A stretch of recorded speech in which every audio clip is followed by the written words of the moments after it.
Walkthrough for Total War Warhammer. What you're about to see is a scripted version of the battle for Blackfire Pass, a set-piece quest battle between the Empire and the Greenskins. The game is very much a work in progress at this stage, but we hope you'll enjoy having a look at how it's all coming together.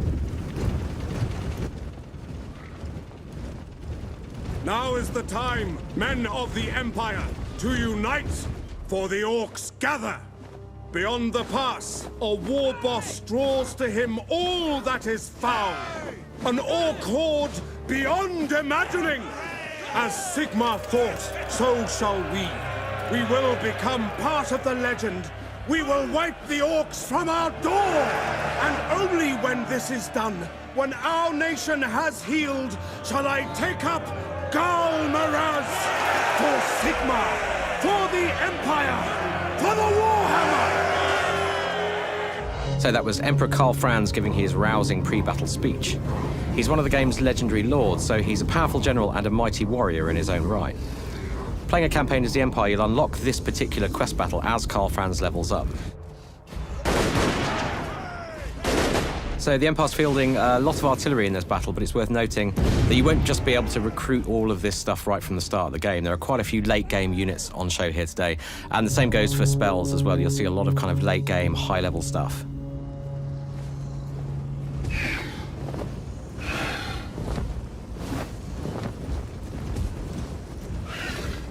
Now, as we approach the Greenskin line, you can see just how different these two races are. The armies from Warhammer Fantasy Battles give us so much diversity to work with. The playable races in the game are going to look and play really, really differently in both campaign and battle.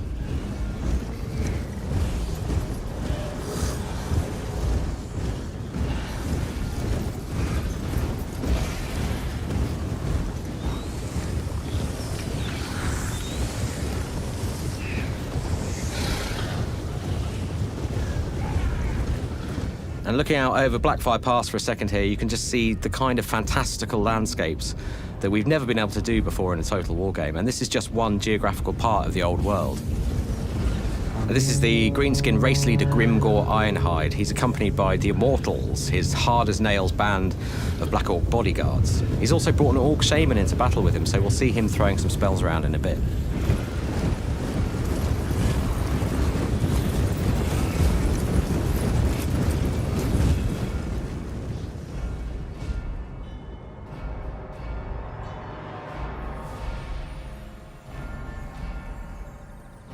So these snickering little goblins are manning a Doom Diver catapult. And you can see a goblin fanatic there climbing into the mechanism eagerly with his homemade wings strapped to his arms.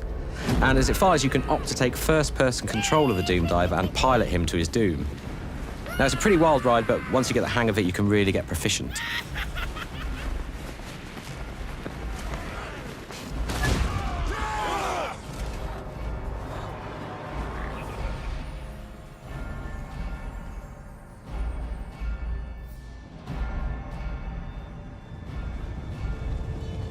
So that's another spellcaster right here. This is a Goblin Shaman. You can see him riding his wolf there. So he casts spells from the Little War magical lore.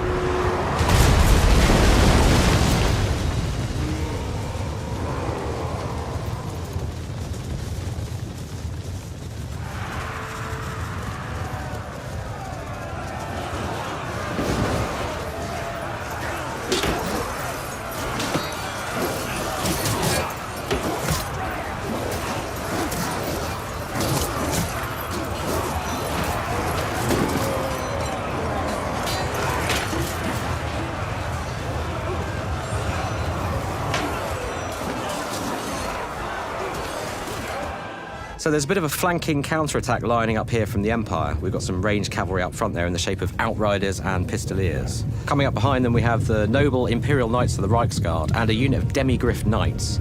These are super heavy shock cavalry on vicious, monstrous mounts. They can withstand a real pounding, so they're really useful in longer melee engagements.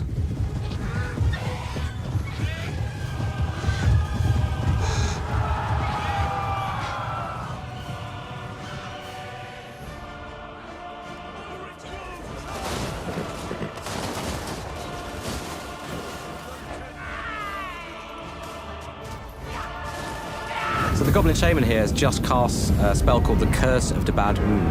Now, it's a pretty powerful, impressive-looking high-end spell, but it's worth noting that we don't want magic to be too OP. You'll have a limited pool of magic to use in every battle that recharges over time according to various factors. But basically, you're going to have to pick and choose just when to cast high-level spells like this. We don't want magic to totally dominate the game. It's more of a kind of useful supporting tool. So the demis are going in now, and you can see just the beautiful handcrafted animations at work here. I mean, you can see that throughout the battle. One thing that we're still working on is cavalry versus cavalry impacts, and in fact impacts across the board. So what we're aiming for is scenes like this to be much more punchy with more physical hit reactions from the cavalry that struck. In short, we want to make a real kind of spectacle of these engagements.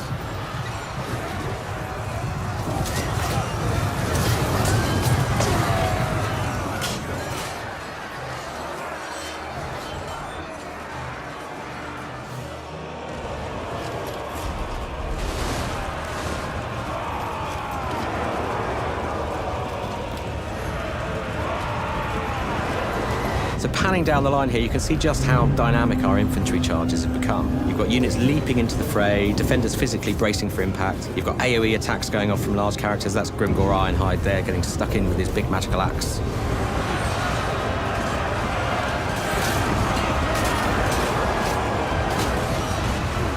And in go the trolls at the end of the line here. Now, monstrous infantry like this have you know, lots and lots of hit points.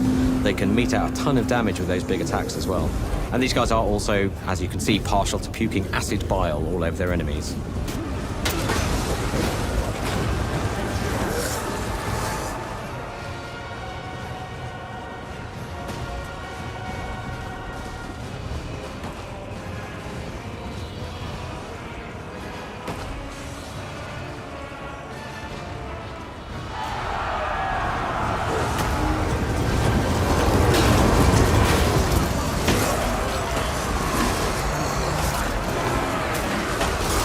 A bit of aerial combat going on here between Deathclaw and the Wyvern. Now, if you gain mastery of the skies in a battle like this, you can then use the maneuverability of your flying units to strike pretty much anywhere on the battlefield.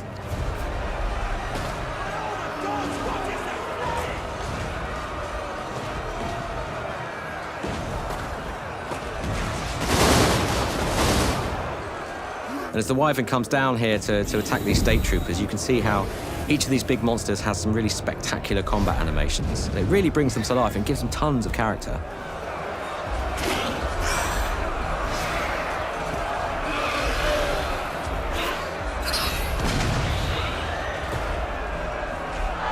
Now, these are two of the Empire's hero characters. This is the Warrior Priest, and just beyond him there, the Witch Hunter. Heroes are essentially agents, so they can roam the campaign map, perform a number of different functions, but they're also powerful solo warriors in their own right, and if you attach them to an army, they can then throw themselves into combat alongside the troops.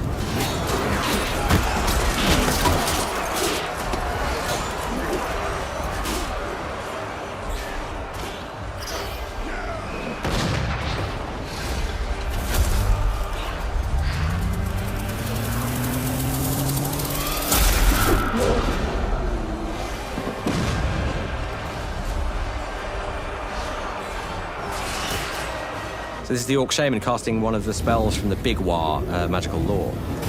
So he's casting the Foot of Gork here, which is he's literally summoning the Orc god Gork to stamp his enemies into the dust, which is, as you can see, bad news for the Luminarch and the steam tank nearby.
And finally, the Empire's celestial wizard is summoning down the Comet of Cassandora.